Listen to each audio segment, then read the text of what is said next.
Hello tout le monde, c'est Alexia et Corée. C'est Corée et Nous Alexia. espérons que vous vous portez tous bien. Moi, je vais bien. D'accord, merci. Même si on ne t'a pas demandé. Vous savez très bien pourquoi nous nous retrouvons aujourd'hui. C'est pour la continuer dernière partie l'histoire. de l'histoire. Ouais. L'histoire très intéressante là. On continue et c'est la dernière partie. Donc, Trêve de bavardage, on veut... place à l'histoire, Corée, j'y étais déjà. On y va. Bye. Elle ne gérait personne. Mais vraiment, la grossesse, je ne l'ai pas. J'ai eu mes menstrues du premier jusqu'au jour que j'ai accouché. D'abord, j'accouche, j'étais en menstrues.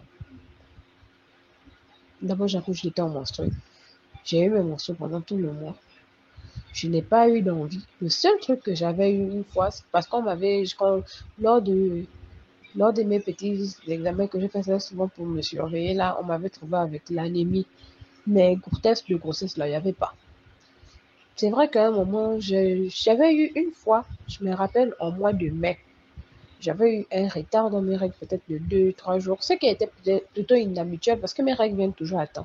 Je m'étais dit que j'étais enceinte, tu connais même le stress. Quand, genre, tu vois, 1 jour, 2 jours, tes règles ne viennent pas, tu commences à stresser là. J'avais fait mon test de grossesse. Rien. Je me suis dit que même quand mes règles sont venues, mes règles avaient fait 3 jours le jour-là, j'ai dit, j'ai attendu une semaine, j'ai attendu une autre semaine, j'ai fait. Quand mes règles sont venues, quand mes règles sont même terminées, j'ai encore fait juste pour me rassurer 6 tests de grossesse différents. Mais rien du tout. S'il vous plaît, les filles, comment auriez-vous réagi sincèrement si vous étiez à la place de cette jeune dame-là? Comment auriez-vous réagi? Une situation comme ça, inattendue, carrément, un choc. Qu'auriez-vous fait? Bref, je vous laisse répondre en commentaire. On continue à écouter l'histoire. Pas de grossesse en vue, rien du tout, rien. Je n'avais pas des envies, je n'avais rien. D'abord, moi, avec le boulot que j'ai fait, je mangeais qu'une seule fois par jour et j'avais une heure bien précise pour manger. Je dors toute la journée, je travaille la nuit, donc je mangeais qu'à 18h. Et des fois même, j'oubliais même de manger. Et c'est ça qui me tue. J'oubliais même de manger. Et avec l'anémie, là, je me disais que c'est sûrement l'anémie parce qu'à un moment, je voyais que j'avais beaucoup maigri. Je me disais que c'est peut-être l'anémie qui me fait maigrir. Hein. Peut-être qu'on m'a trouvé avec ça. Peut-être c'est ce qui me fait maigrir. Donc, encore plus, j'avais négligé. Bon. Et revenons au fait. À l'hôpital, là-bas, on est venu me déposer l'enfant. C'est ma mère qui l'a soulevé. Elle est née en pleine forme, en bonne santé, avec ses bons 3 kilos de sang à 3h05. On avait acheté le carnet le jour là sur place. Là, j'ai hâte qu'elle grandisse pour lui raconter sa grossesse parce que c'est quelque chose qui est, comme m'a dit, qui est assez rare. Donc, en gros, c'est un peu ce qui s'est passé. C'est une fille en pleine forme qui m'a fait la plus belle surprise, on va dire, de 2023. Si j'ai été surprise en 2023, c'était par elle. C'est elle qui fait le bruit là. Tu t'es réveillée, petite. Mon ami, le plus fou dans ça, c'est que mon ami avec le père de ma fille, lui et moi, on était déjà séparés. Donc, quand je l'ai appelé, et ce qui fait bien les choses, comment Dieu me sauve, c'est parce que la petite est sa copie crachée. On n'enlève rien. De la tête aux cheveux, des mains aux pieds, du teint. Non, c'est vraiment sa copie. Tu regardes le père de ma fille, tu regardes sa fille là. Il pouvait même pas nier que c'est pas son enfant. Et bien avant d'avoir vu l'enfant, quand je l'ai appelé, j'ai dit que j'ai accouché. Il a crié, il a dit, mais si tu as accouché, c'est forcément mon enfant. Et tu as accouché comment? Qu'est-ce qui s'est passé? Tu n'étais pas enceinte. Ah, excuse-moi, ça c'est elle qui... Il se ressemble vraiment, il se ressemble de ouf. C'est vraiment sa jumelle. Je suis contente d'être maman. Ça m'est tombé dessus comme un caillou sur la tête, mais c'est quelque chose qui a été assez stressant. C'est un mélange de beaucoup de choses. C'est stressant, c'est traumatisant, ça m'a choqué. Mais aujourd'hui, quand je vois ce petit bout de chou-là, je me dis que je vis pour elle. C'est quelque chose... Je sais pas. C'est indescriptible. C'est indescriptible. C'est une vraie petite boule d'amour, cette fille. Je remercie juste l'Éternel de m'avoir gardé pendant tout le long de ma grossesse en pleine forme, de m'avoir fait accoucher aussi en pleine forme. C'est vrai que c'était quelque chose qui m'a plutôt surprise, mais c'est vrai que des fois je suis là, je réalise pas, ça m'arrive comme ça d'oublier même de dormir. Après de me lever, genre en sursaut, de me dire que Seigneur, je ne dois pas dormir avec le gros sommeil parce que j'ai quelqu'un qui est à côté de moi. Que dire à part que la maternité, je vis déjà de la maternité, c'est beau.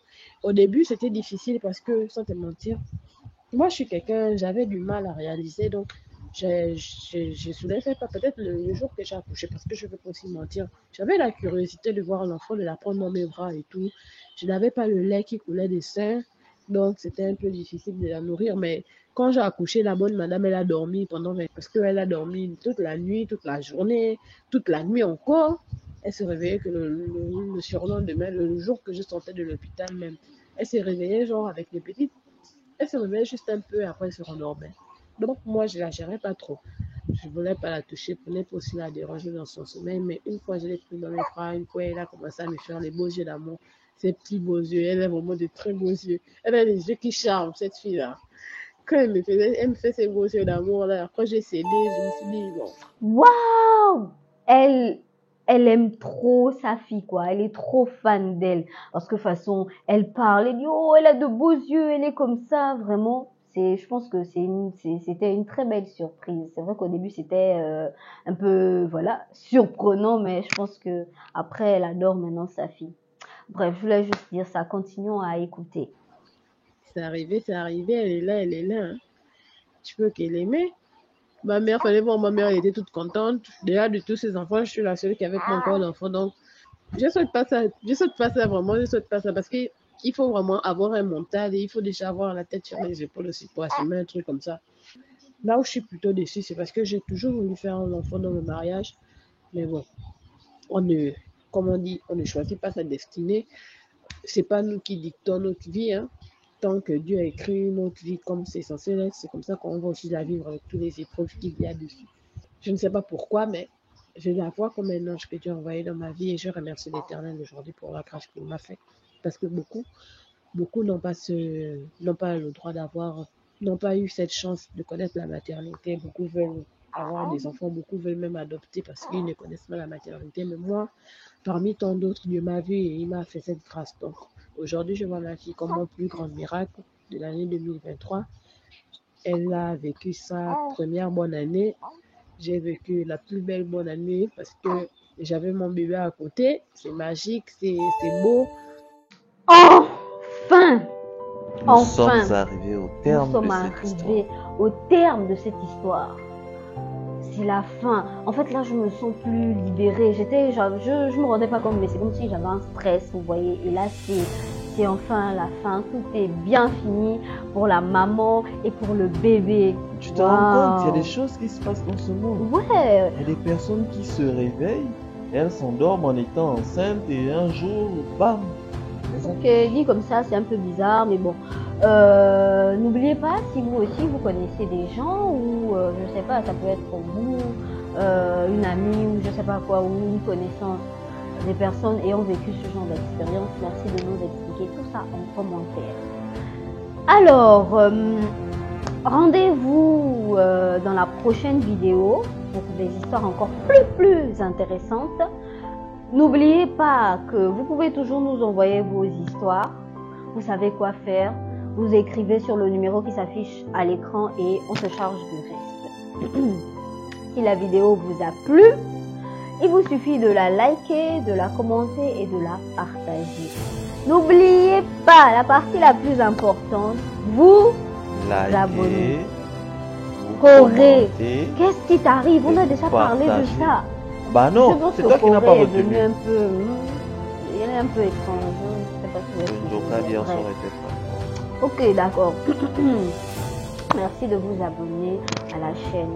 Rendez-vous la prochaine fois dans la prochaine vidéo. Bye. Pour des histoires encore. Vous criez trop sauvage. Je ne peux plus.